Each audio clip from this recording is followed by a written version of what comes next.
Just because a character has a simple moveset doesn't mean it's easy to play. The Berserker is one of the more mechanically demanding characters in For Honor, and today we're going to watch some duels with it. Let's get started.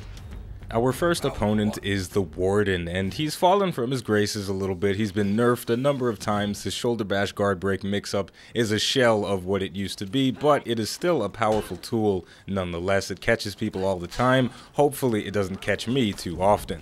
Now, he got a successful parry there on a heavy attack, went for a top heavy of his own, but that is not guaranteed. He only gets that off of a light parry.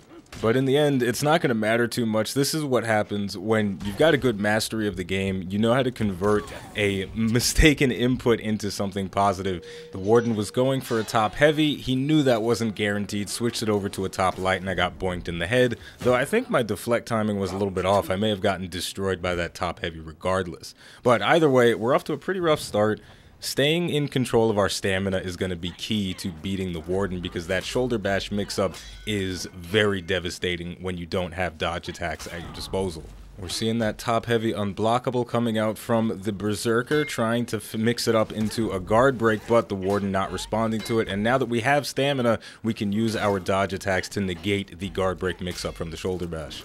The Warden committing to a heavy attack and is going to get parried with ease, but unfortunately, one of the biggest struggles for me as a Berserker player is knowing when to stop attacking, because man, it feels good to swing for the fences. Those axes make such a satisfying noise when they hit their target, but you gotta be patient from time to time. You gotta take a breath and let your stamina come back.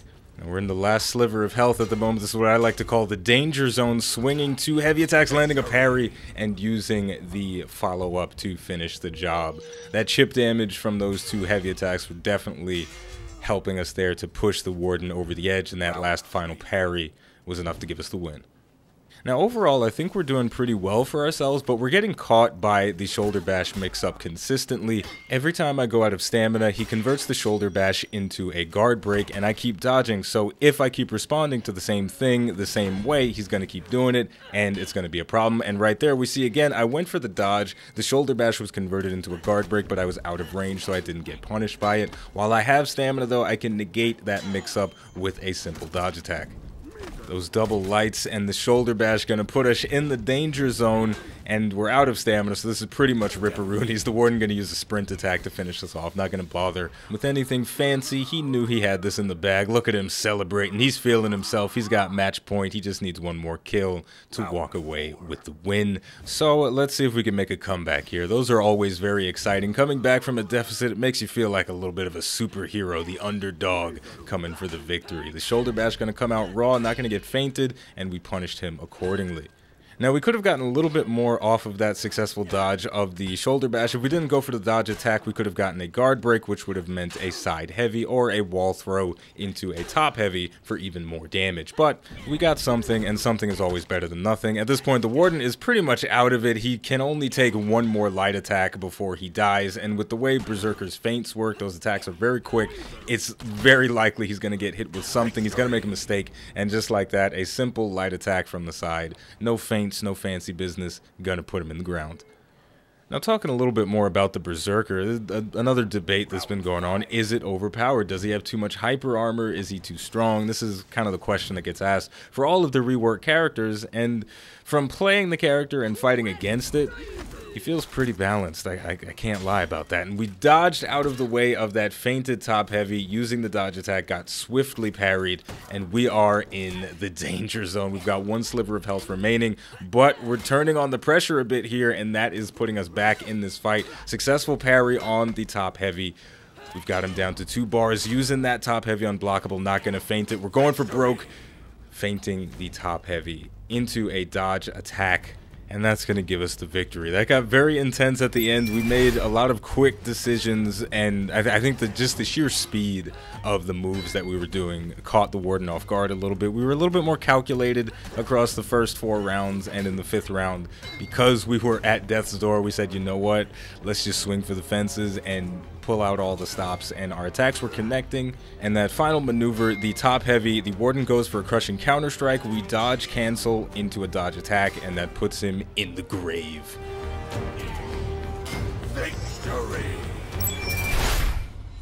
Next up, we're going against the Raider. He is very legendary. He deals a ridiculous amount of damage on all of his attacks, and he does apply a decent amount of stamina pressure, which is a devastating thing for any character, but more so for the Berserker because they rely so heavily on feinting, and without any stamina, you can't feint. Right away, we're getting caught by a guard break, taking a knee to the face. That's going to drop our stamina down to just about nothing. We're backing off a little bit, trying to let it recover, and this is definitely the smart thing for us to do. We need to be patient, playing a little bit of footsies, using spacing to our advantage. We went on the offensive. The top heavy unblockable got parried.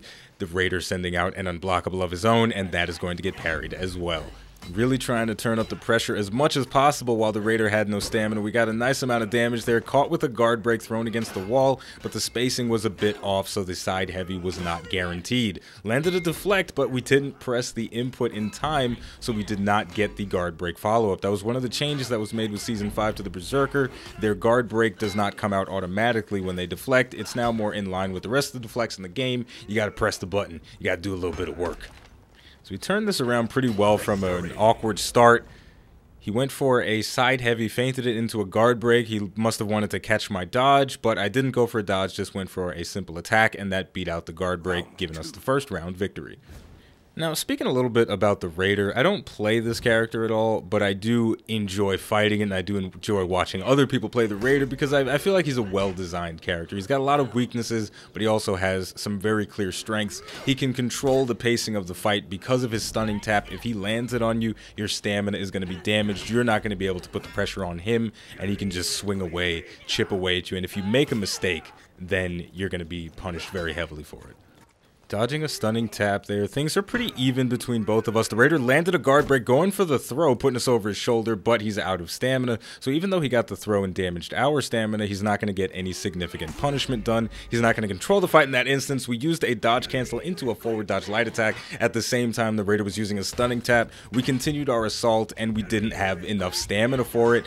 And that's definitely going to be game over. We fell for the same mix-up 2 times in a row. It always feels bad to get hit by that. It's a simple mix-up, but sometimes you just mess up.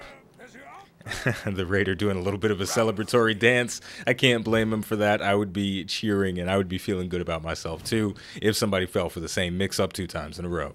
So moving into round number 3, we've got to try very hard not to get hit with those stunning taps. They drain our stamina, but if we do get hit by them, we have to be conscious that we need to take a breath, step back, play a little bit of footsies.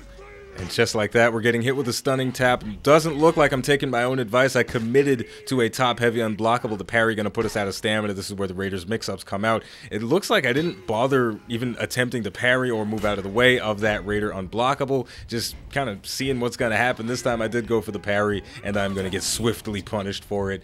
This is going to be a rough one if we can't do something about that. We have to be a little bit more patient if we want to win against this guy, because clearly the out of stamina pressure is our biggest weakness at the moment.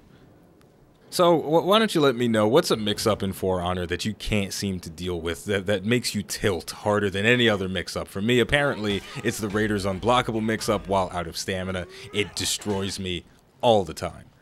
Moving into round number 4, we're turning on the pressure a lot, interrupting a lot of the Raiders' moves. The biggest weakness to this character is that he doesn't have armor on his attacks, and they are relatively slow, so he's unblockable. He can get hit out of it. His heavy attacks are very slow. He can get hit out of those, and we're going to walk away from this one without taking any damage, really. Just a single light attack is all that connected. So really, we're seeing if the Raider doesn't get control of the fight with that stunning tap, with a guard break into a wall splat with the knee to the face, it becomes a bit more difficult for him to really manage things. And right there, we got hit with that stunning tap as we were performing an action, getting carried across the map. The mix-up gonna come in. We went for the parry. The attack did not get feinted. Our timings were good. We were solid. Now's the time for us to retaliate. Or maybe it's time for the Raider to carry us across the map again. So the stamina pressure is very real this time. Running out again. The Raider putting on the pressure, but he's going to tap himself dry. Trying to back away. Ours recovered first, going for a guard break. He's not going to back dodge anymore. Turning on the pressure a little bit with the feints. Those Berserker feints, the light attacks that come afterwards are 400 milliseconds. Incredibly fast, difficult to predict. And a zone attack while he's using the stunning tap is going to put him out.